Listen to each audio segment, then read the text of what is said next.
ce soir, j'aimerais que vous imaginiez un instant sans lumière, sans matière, sans son, sans temps. Rien. Pas le noir. Il n'y a pas de lumière à cacher. Pas le vide. Il n'y a pas d'espace pour qu'il existe. Un néant pur, impossible à concevoir.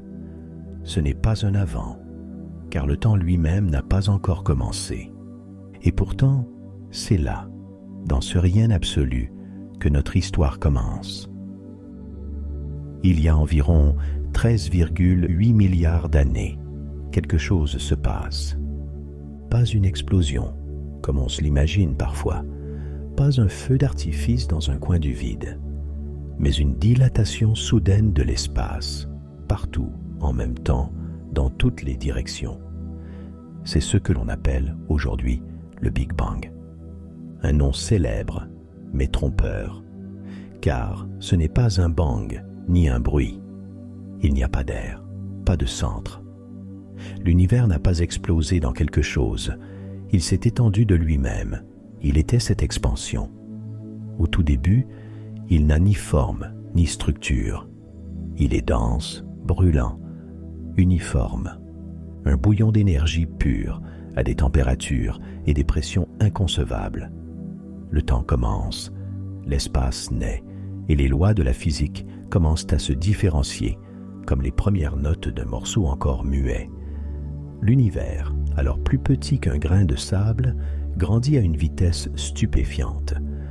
L'espace ne s'étend pas dans quelque chose, il est ce qui s'étend. En un clin d'œil, il devient des milliards de fois plus vaste. Et pourtant, il reste incroyablement homogène, comme si chaque région savait déjà ce que faisait la voisine. Pourquoi croire à cette expansion? Parce que, partout où nous regardons, les galaxies s'éloignent de nous. Et plus elles sont loin, plus elles fuient vite, comme des taches de peinture sur un ballon qu'on gonfle. Ce mouvement suggère une origine commune, un moment où tout a commencé à s'étirer. Mais ce moment n'est pas le début de tout. En réalité, nous ne savons pas s'il y avait un « avant ». Peut-être que le temps lui-même n'existait pas encore, ou qu'il se comporte autrement à ces échelles extrêmes. Aujourd'hui encore, même avec les télescopes les plus puissants et les équations les plus précises, nous ne pouvons pas remonter jusqu'au tout premier instant.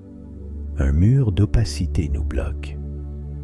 L'univers primitif était si dense, si chaud, que la lumière elle-même ne pouvait pas circuler librement.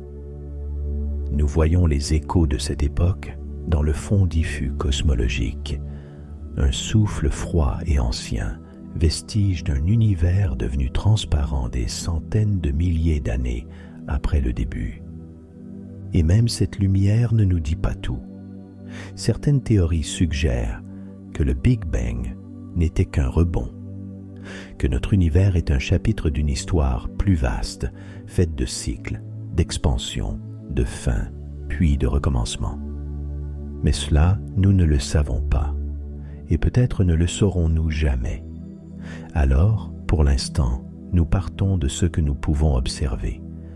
Un univers chaud, dense, homogène, qui s'est dilaté, dont la matière a émergé, où les premières structures se sont lentement dessinées, et d'où tout ce que nous voyons aujourd'hui, étoiles, planètes, nous-mêmes, est issu.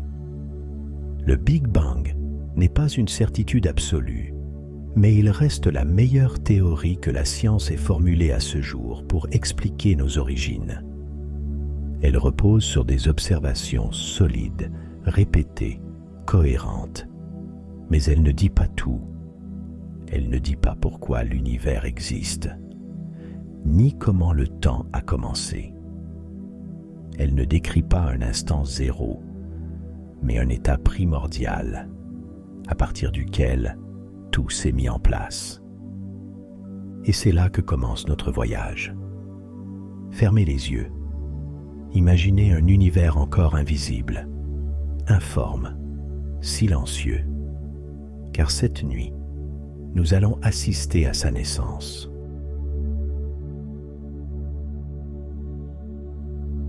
Imaginez que vous soyez sur le point de vous endormir, confortablement installé, et que l'on vous murmure à l'oreille l'histoire du tout premier instant.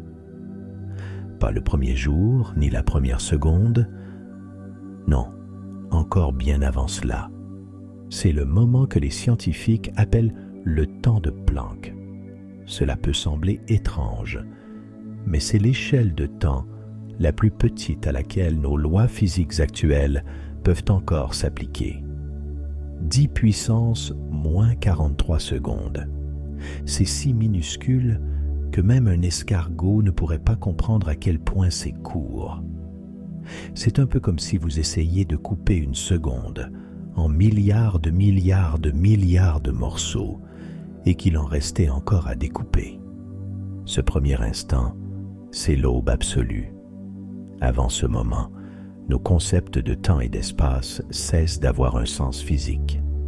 Pas de lumière, pas d'obscurité, pas même de vide. Le mot « vide » suppose déjà un espace où rien ne se trouve, mais ici, il n'y a même pas ça. Imaginez une feuille blanche. Déjà, vous imaginez une surface. En réalité, c'est comme s'il n'y avait même pas de feuille. Et soudain, quelque chose, un point, minuscule au-delà du compréhensible, contenant l'énergie, la matière, le temps et l'espace en devenir. C'est l'univers entier, compressé comme dans une graine invisible, prête à éclore. Ce n'est pas une explosion, malgré le mot Big Bang. Ce n'est pas comme une bombe. C'est plus subtil. C'est une naissance, un déploiement. Pas quelque chose qui explose dans un espace vide, mais plutôt l'espace lui-même qui commence à s'étirer, à apparaître, comme un drap qu'on déroule. À ce moment-là, tout ce que nous connaissons de la physique se trouble. La gravité, qui attire les pommes vers le sol et les planètes autour du Soleil, devient inséparable de l'infiniment petit, du quantique. Ce sont deux langages que les scientifiques n'arrivent pas encore à faire parler ensemble. À cette échelle, l'univers est régi par la mécanique quantique, mais aussi par une gravité si extrême qu'elle déforme le tissu du temps lui-même. C'est comme essayer de lire un poème en deux langues à la fois, sans traduction possible. Ce minuscule instant, ce battement initial, porte en lui toute la promesse de ce qui va suivre.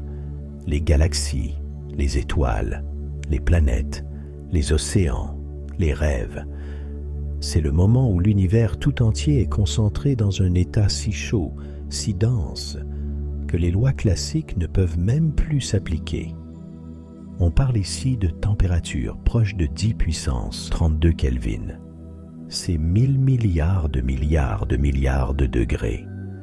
Rien dans notre expérience quotidienne ne peut approcher une telle chaleur.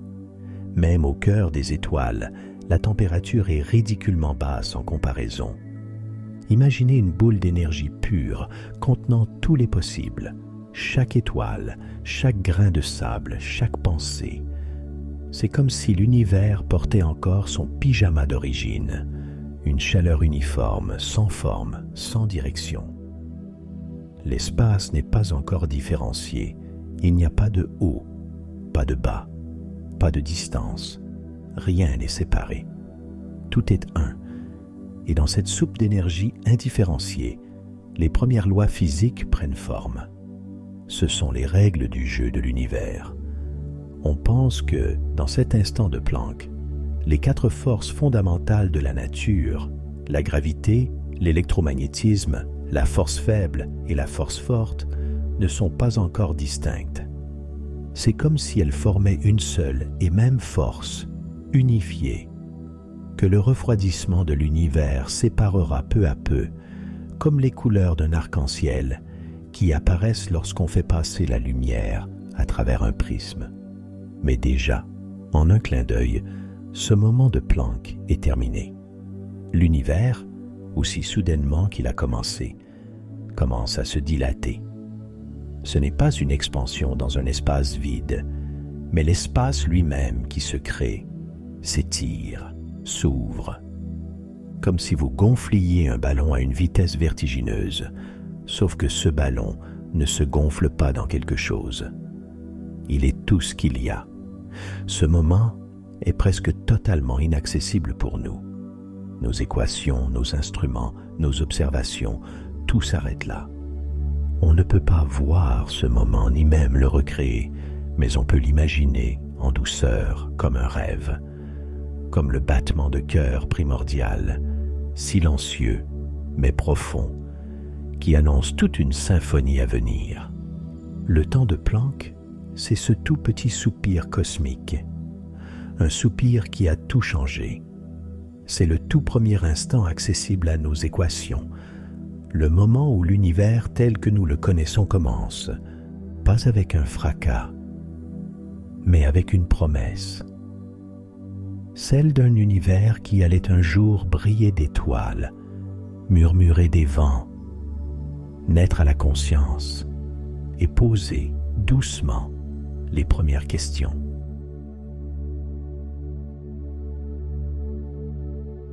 Nous avons quitté l'univers alors qu'il venait à peine d'ouvrir les yeux.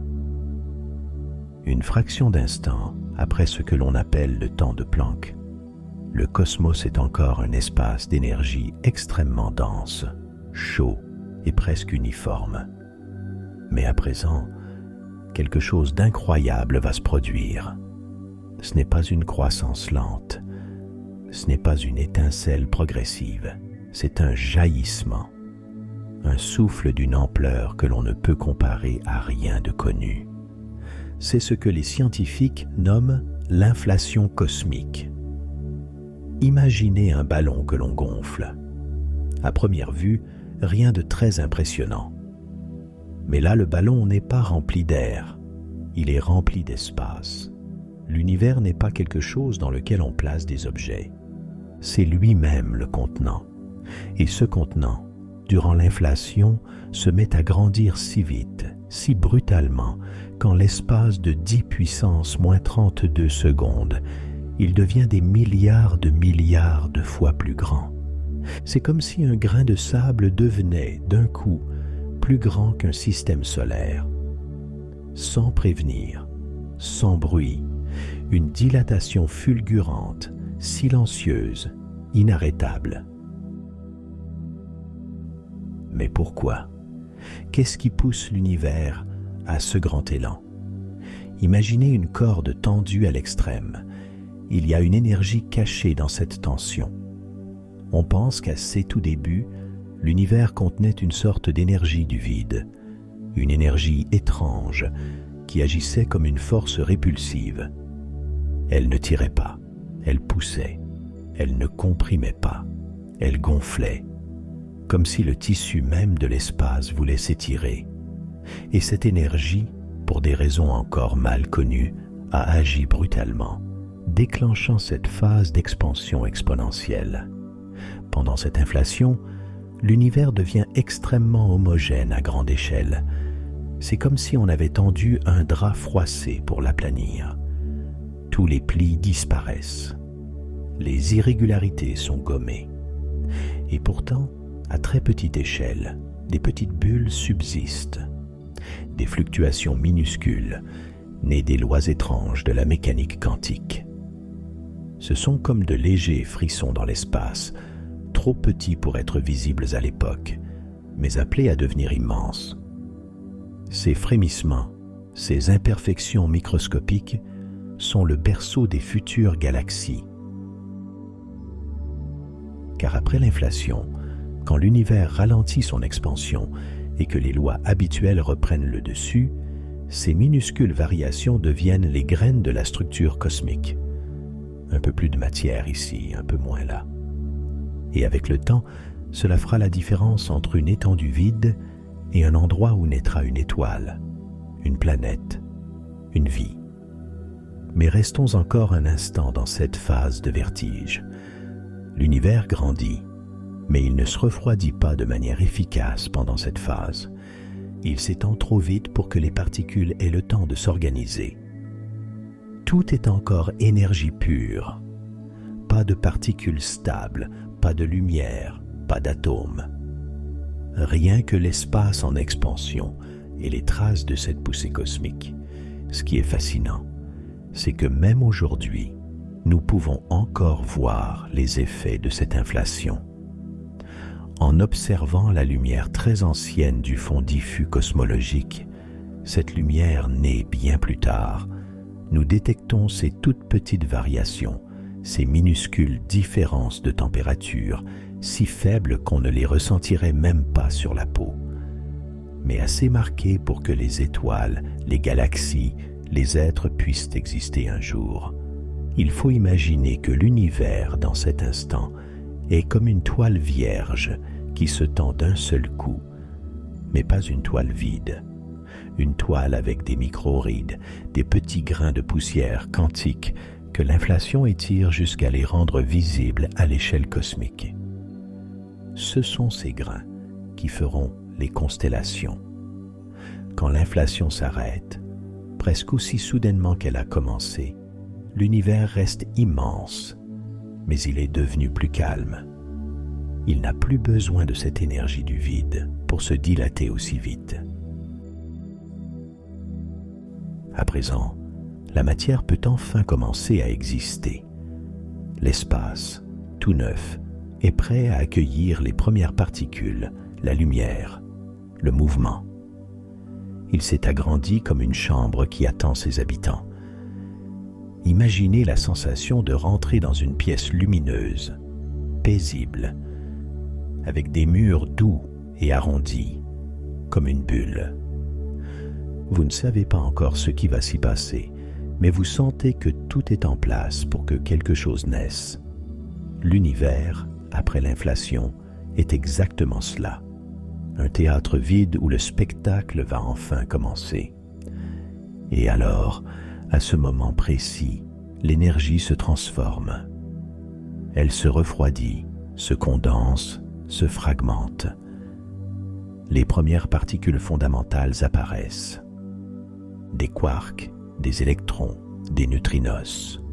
Tous les ingrédients de base qui, un jour, feront les atomes, les molécules, les cellules, les planètes et les rêves. Mais pour l'instant, ce n'est encore qu'une soupe brûlante, invisible, palpitante. L'inflation est terminée, mais son écho est partout. Chaque étoile qui brillera, chaque galaxie qui dansera, chaque regard levé vers la nuit portera en lui ce souvenir silencieux, le souvenir d'un bond cosmique, si bref et si vaste, qu'il a changé le cours de tout. L'univers a fait son premier pas, immense, irrésistible. Le temps peut maintenant s'écouler. Les particules vont commencer à se rencontrer, à s'unir, à fusionner. Et dans ce bouillonnement d'énergie, les premières lueurs du cosmos vont apparaître, timides, chaudes, incandescentes.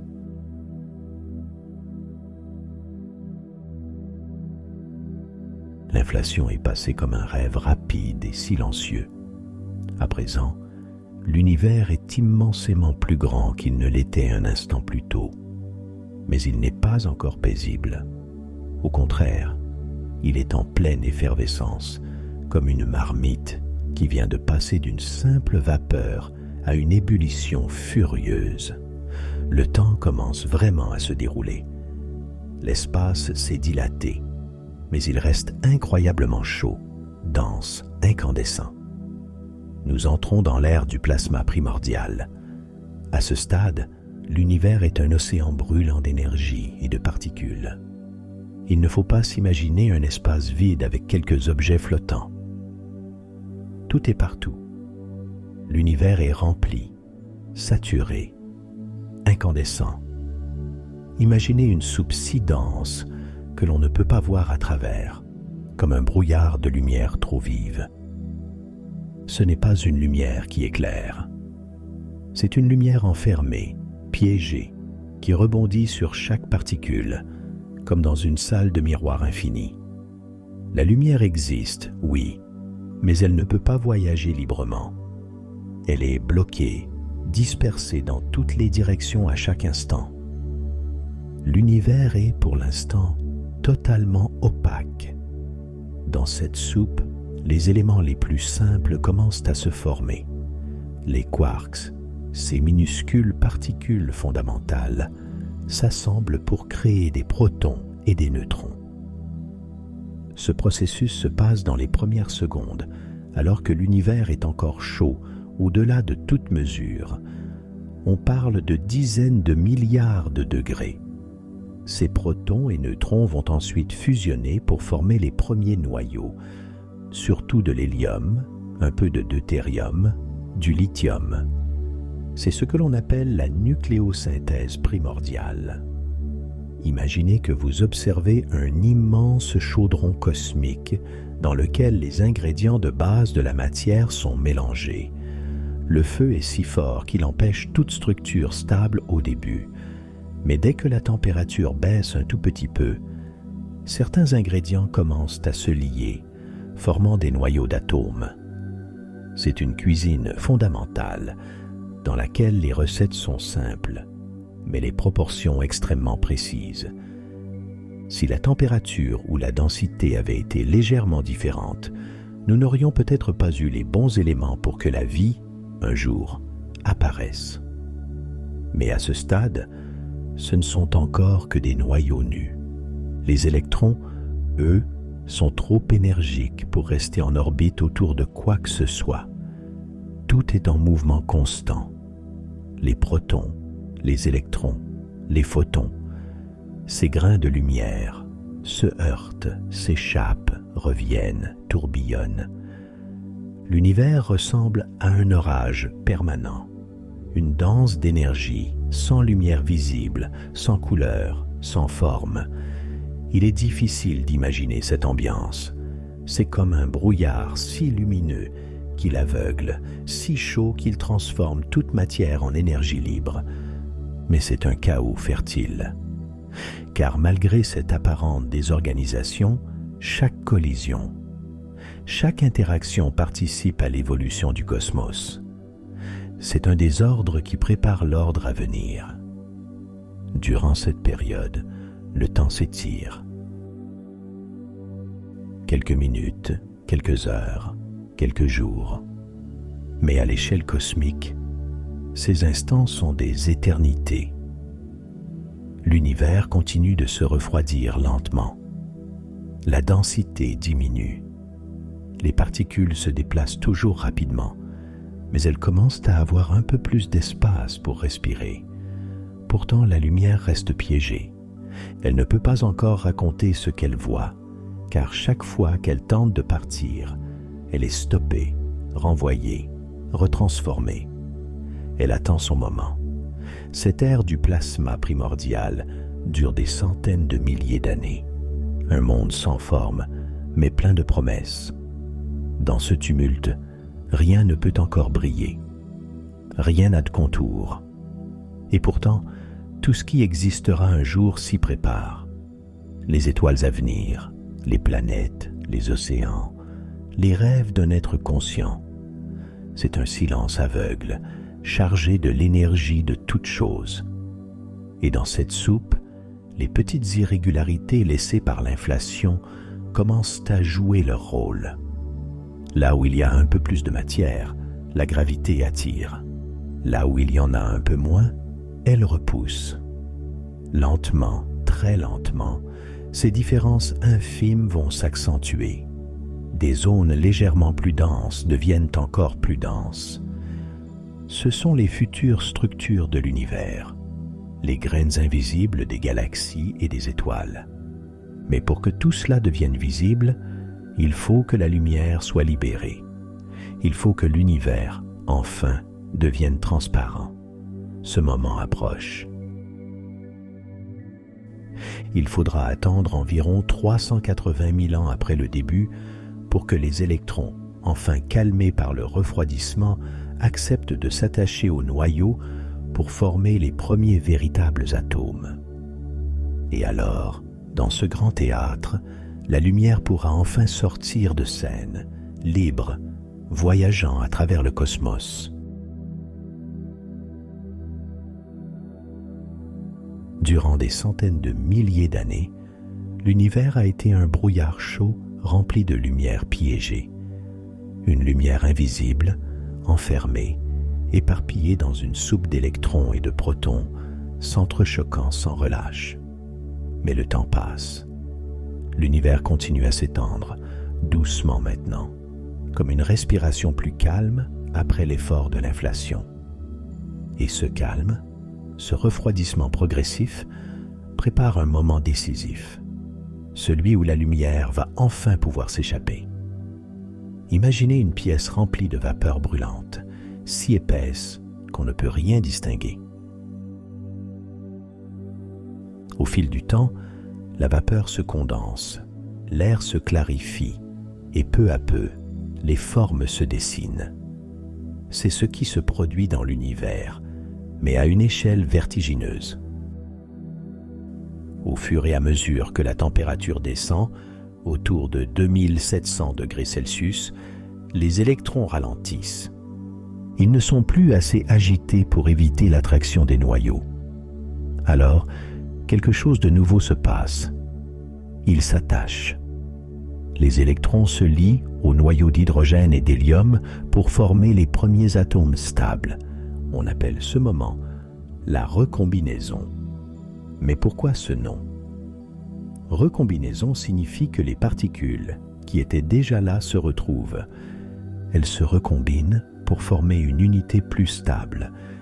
C'est un peu comme si, après une longue valse désordonnée, deux danseurs s'attrapaient enfin les mains pour ne plus se lâcher. Et cette union change tout, car désormais, la plupart des électrons se sont liés au noyau, ce qui libère les photons du brouillard primordial. Les photons, ces grains de lumière, peuvent enfin filer tout droit, voyager librement à travers l'espace. L'univers devient transparent. Ce moment est l'un des plus importants de toute l'histoire cosmique. Car la lumière qui s'échappe alors, cette lumière libérée il y a 13,8 milliards d'années, nous parvient encore aujourd'hui sous forme d'un rayonnement refroidi. Nous l'appelons le fond diffus cosmologique. C'est un peu comme une photo de l'univers bébé, prise juste après cette recombinaison.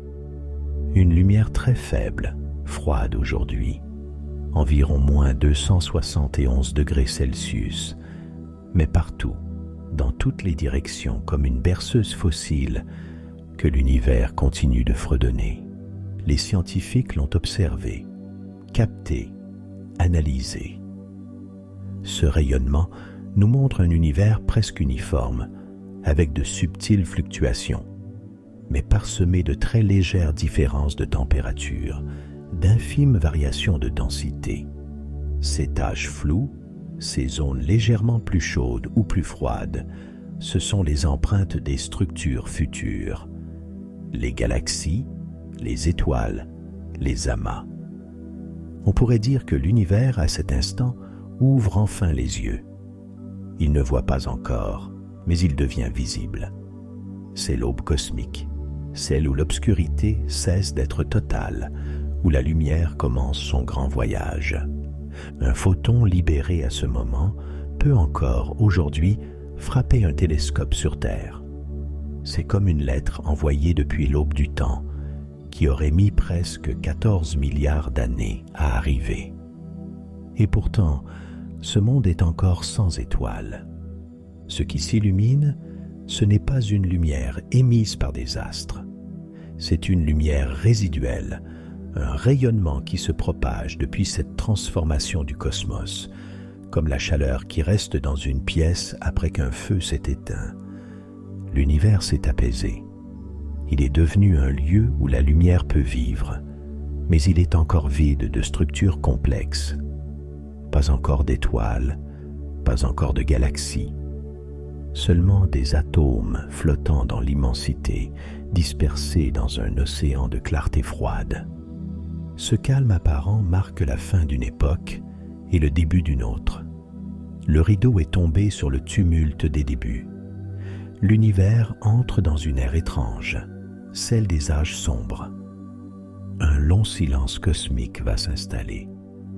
plus de lumière nouvelle, juste celle du fond diffus, comme une veilleuse. Une pause dans la lumière, mais non dans le mouvement, car la gravité, elle, ne dort pas. Dans cette immensité désormais transparente, les nuages d'hydrogène et d'hélium commencent à s'attirer, lentement, très lentement. La gravité rassemble les atomes comme une main invisible. Là où la densité est un peu plus grande, la matière s'accumule, s'effondre sur elle-même. Mais tout cela prend du temps, beaucoup de temps. Il faudra encore des millions d'années pour qu'apparaissent les premières lumières véritables. La recombinaison est donc un moment de transition. C'est la dernière grande lueur avant un long crépuscule. Elle est douce, stable, paisible. C'est un univers en suspension, baignant dans une lumière tiède et uniforme, attendant son second souffle. Une sorte de sommeil lumineux avant l'éveil des étoiles. Et maintenant, laissez-vous glisser dans ce moment suspendu. Un monde calme, vaste, sans bruit, sans couleurs vives, mais plein de potentiel. Un univers transparent, encore jeune, presque timide, qui attend que ses premières flammes s'allument.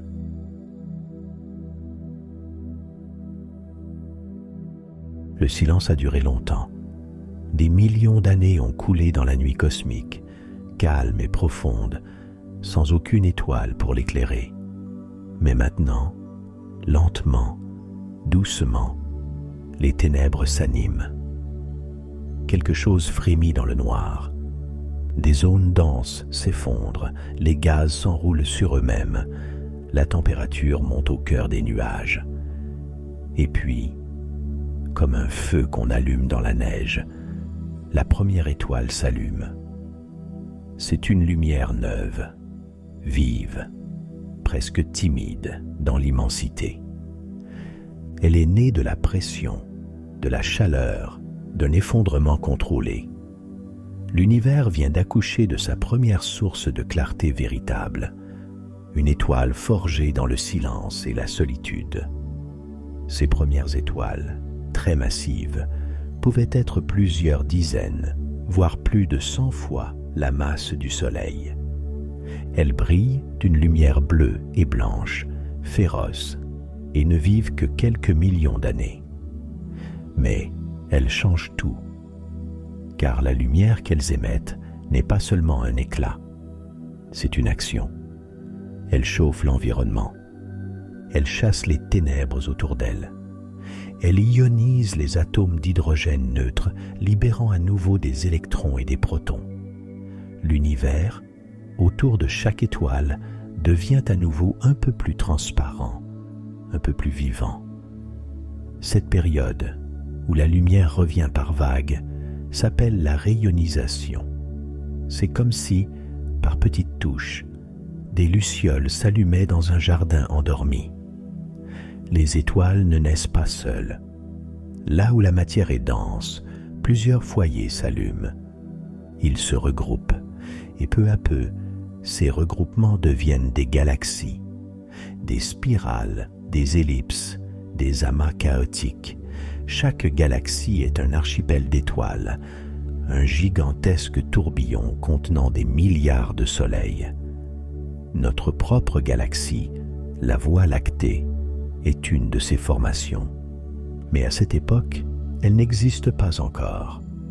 L'univers en est à ses premiers essais, dessinant ses premières structures. Dans les cœurs brûlants des premières étoiles, quelque chose d'encore plus fondamental se passe. La fusion commence par la formation d'hélium à partir de l'hydrogène. Dans les étoiles les plus massives, cette fusion progresse vers des éléments plus lourds, carbone, oxygène, jusqu'au fer. Puis, en vieillissant, elle fabrique du carbone, de l'oxygène, du fer. Et lorsqu'elles arrivent au bout de leur vie, elles explosent. Ces explosions, appelées supernovas, sont parmi les événements les plus violents de l'univers. Une étoile meurt dans un éclat de lumière, rejetant dans l'espace tous les éléments qu'elle a créés. Ces matériaux enrichissent le gaz environnant. Ce gaz, à son tour, formera d'autres étoiles, d'autres planètes. Ce sont ces premières étoiles et les éléments qu'elles ont dispersés qui rendent l'univers apte à former des planètes et un jour à accueillir la vie. Sans elles, pas de carbone pour nos cellules, pas de calcium pour nos os, pas de fer pour notre sang. Nous sommes littéralement faits des cendres d'étoiles anciennes. Ce n'est pas une poésie, c'est une vérité physique. Chaque élément lourd qui vous compose a été forgé au cœur d'un astre, puis projeté dans l'espace avant de se retrouver des milliards d'années plus tard dans votre corps. Les galaxies continuent de croître. Elles se rassemblent en groupes, puis en amas. Des filaments de matière, façonnés par la gravité et la matière noire, forment une immense toile cosmique. L'univers prend forme. Les premières nébuleuses apparaissent, nuages de gaz colorés, matrices d'étoiles à naître. Des trous noirs supermassifs se forment dans les cœurs de certaines galaxies. Lorsqu'ils accrètent activement de la matière, ils deviennent extrêmement lumineux. Ce sont les quasars. C'est une époque de créativité furieuse. Le cosmos forge ses bijoux, ses architectures, ses symphonies lumineuses. C'est le moment où les couleurs commencent vraiment à exister, où la lumière n'est plus seulement un rayonnement perdu, mais un éclat organisé, structuré, vivant. À mesure que le temps passe, les galaxies deviennent plus nombreuses, plus complexes. Des disques, des bras spiraux, des halos de matière sombre, des collisions aussi. Les galaxies s'attirent, se traversent, fusionnent. C'est un bal lent, mais majestueux. Chaque rencontre change leur forme, leur contenu, leur destinée. Notre propre galaxie est probablement le fruit de nombreuses fusions passées. À cette époque, le ciel vu depuis une planète serait éblouissant. Des galaxies entières visibles à l'œil nu. Des cieux illuminés par la naissance constante d'étoiles. Un univers jeune, vibrant, en pleine croissance. Et pourtant, au cœur de ce tumulte cosmique, la patience continue d'agir. Chaque étoile vit sa vie, brûle son carburant, meurt et laisse sa place à une nouvelle. C'est une succession, une chaîne sans fin, un héritage d'éléments et de lumière. Les premières lumières ont percé les ténèbres. Elles ont éclairé l'espace. Elles ont préparé les ingrédients pour les mondes à venir. L'univers est maintenant une tapisserie animée, tissée de filaments lumineux et de matière en mouvement. Des milliards d'années se sont écoulées depuis les premières lumières. Le cosmos n'est plus un enfant. Il est devenu un vaste jardin d'étoiles, organisé, structuré, parcouru de souffles lents et puissants. Les galaxies sont maintenant des cités géantes de lumière, tournant doucement sur elles-mêmes, rythmées par la gravité, par la naissance et la mort de leur soleil. L'univers est une immense respiration, et chaque étoile, une note dans sa longue mélodie. Parmi toutes ces galaxies, l'une d'elles s'étire en spirale, la Voie lactée. Elle compte plus de 100 milliards d'étoiles. Elle tourne lentement, en déroulant ses bras comme ceux d'une danseuse cosmique. Et c'est là, dans un bras spiral discret, à environ 25 000 années-lumière du centre, que va naître une étoile un peu particulière. Cette étoile, c'est le Soleil. Il y a environ 4,6 milliards d'années. Un nuage de gaz et de poussière, enrichi par des générations précédentes d'étoiles mortes, commence à s'effondrer. Peut-être a-t-il été bousculé par l'explosion d'une supernova voisine. Le choc a compressé la matière, déclencher une lente spirale de condensation.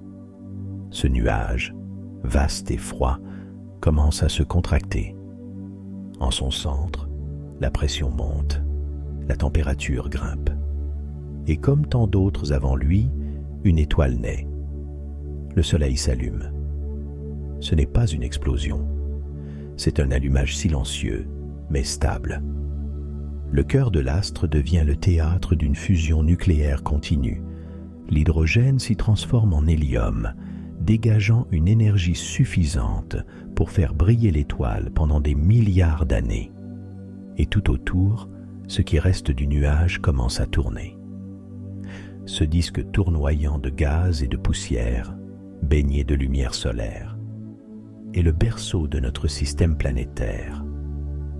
De minuscules grains de matière s'assemblent, s'agglutinent, forment des cailloux, puis des blocs, puis des embryons de planètes. C'est un bal chaotique, plein de collisions, de fusions, de destructions. Mais peu à peu, les choses se calment, les orbites s'arrondissent, les planètes prennent forme. La troisième, en partant du Soleil, s'appellera un jour la Terre. Elle n'est pas née calme, elle est née dans le feu.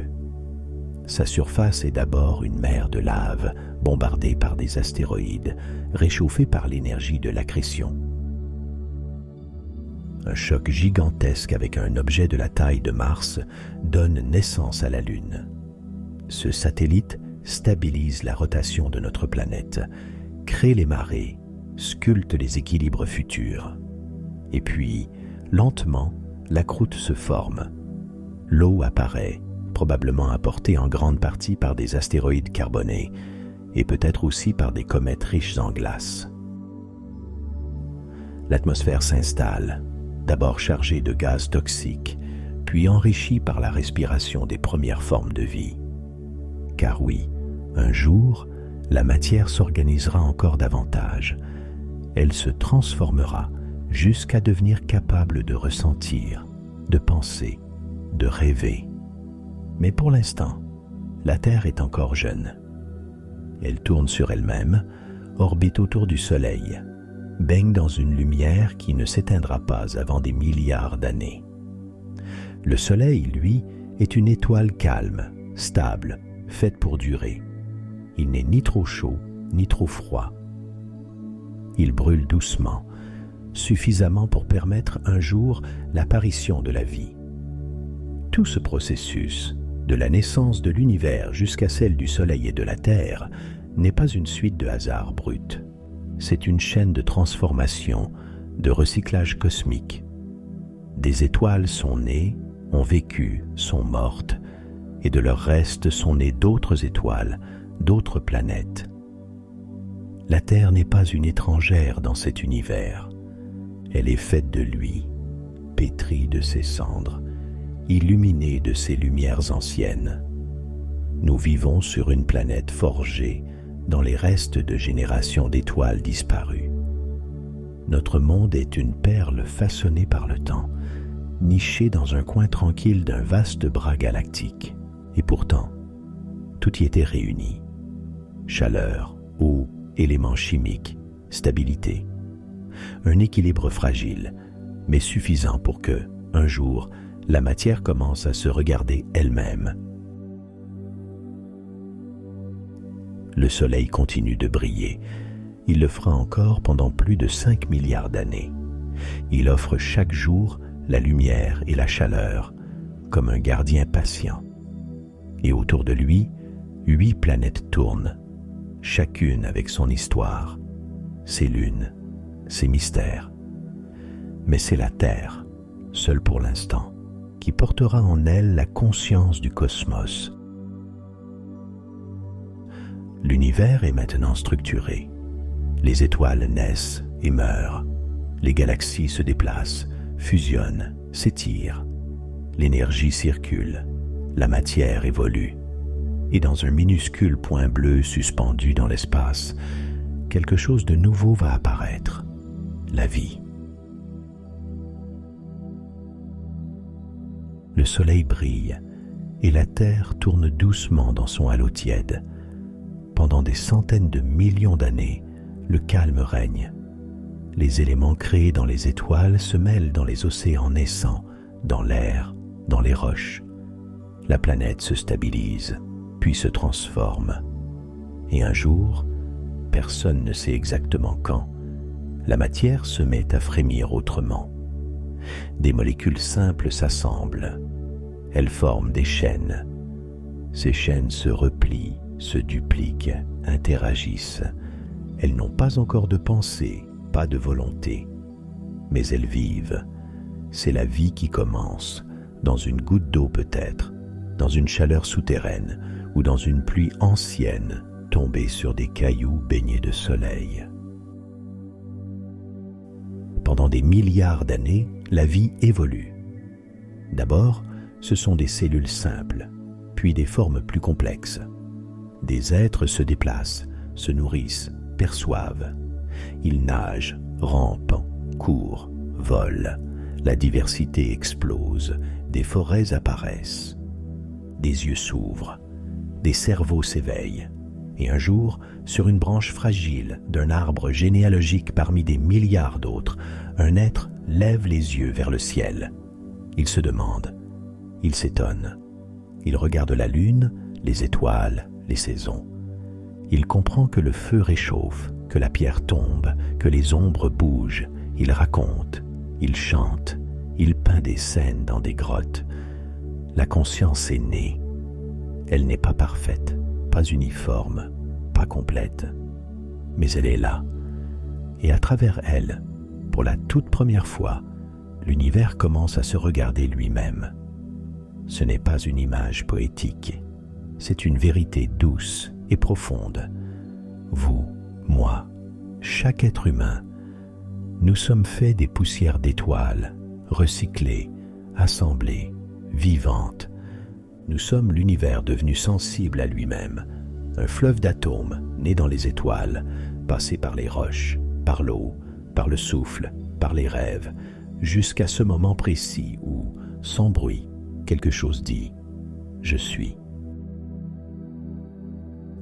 Mais, et si nous revenions un instant à ce que nous avons effleuré au tout début, à ce point que nous avons traversé sans nous y arrêter, le commencement du commencement, ce moment si dense, si mystérieux, que s'est-il passé là exactement?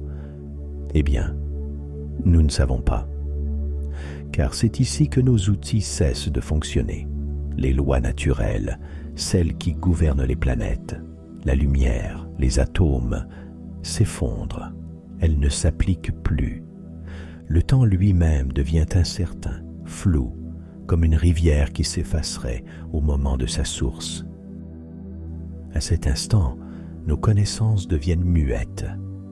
Et pour comprendre ce qu'il s'est joué là, il nous faudrait une nouvelle théorie. Une qui marierait la relativité d'Einstein, qui décrit l'infiniment grand, avec la mécanique quantique qui gouverne l'infiniment petit. Un rêve de science que de nombreux esprits poursuivent encore aujourd'hui. Mais en attendant, les questions restent là, ouvertes comme les pages d'un livre cosmique que nous ne savons pas encore lire. Y avait-il quelque chose avant? Était-ce le tout premier univers, le seul, ou bien l'un d'une infinité?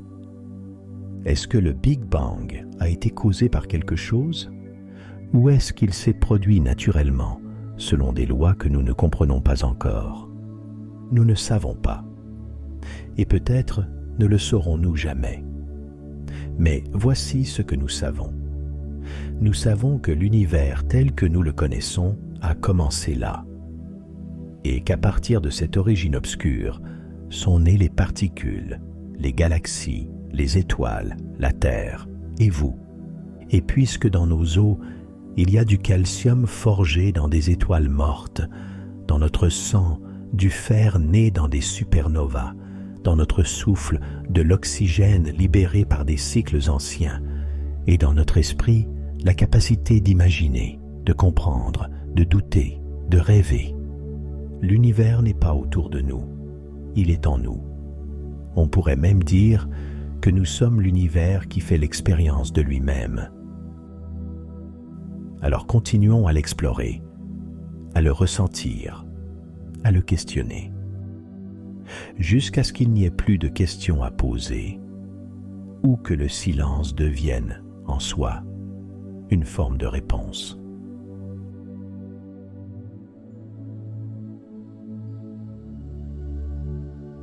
Merci d'avoir suivi ce voyage jusqu'aux frontières du temps. Sur ces mots, je vous souhaite bonne nuit et vous dis à bientôt pour de nouvelles histoires.